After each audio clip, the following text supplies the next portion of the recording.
لاہور کے بعد رخ کرتے ہیں بھلوال کا، جہاں کسان بورڈ پاکستان کے زیر اہتمام قومی کسان کانفرنس کا انعقاد کیا گیا، جس میں زراعت کی بہتری کے لیے مثبت تجاویز پر غور کیا گیا۔ اس حوالے سے مزید جانتے ہیں بگ نیوز کے نمائندے قمرالزمان انقلابی کی اس رپورٹ میں۔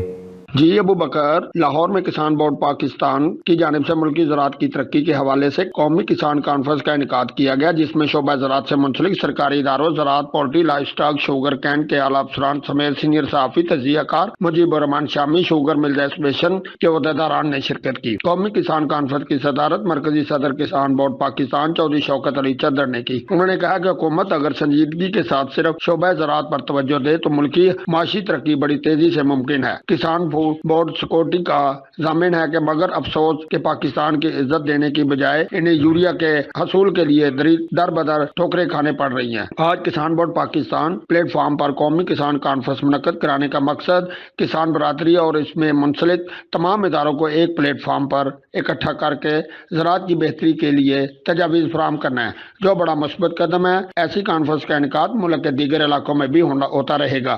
Sugar cane welfare society Punjab کے چیئرمین ملک تیمور حیات خان نون نے بھی اپنے خطاب میں زراعت کی بہتری کے لیے تجاویز دی۔ ان کا کہنا تھا کہ کسان ملکی معیشت کی ریڑھ کی ہڈی کی حیثیت رکھتا ہے، کسان کی خوشحالی میں بھی ملکی ترقی کا راز مضمر ہے۔ سینئر تجزیہ کار مجیب الرحمان شامی نے کسان کانفرنس کا انعقاد کرنے پر مرکزی صدر شوکت علی چدر کو مبارکباد دیتے ہوئے کہا ہے کہ زراعت کی بہتری کے لیے عملی اقدامات کرنے کا عزم کیا۔ اس موقع پر کسان بورڈ پاکستان سے منسلک کسانوں کی بڑی تعداد نے شرکت کی، جس میں کسان بورڈ پاکستان کے جنرل سیکرٹری وقار رضوی، سیف اللہ خان نون نے بھی شرکت کی۔ جی ابو بکر۔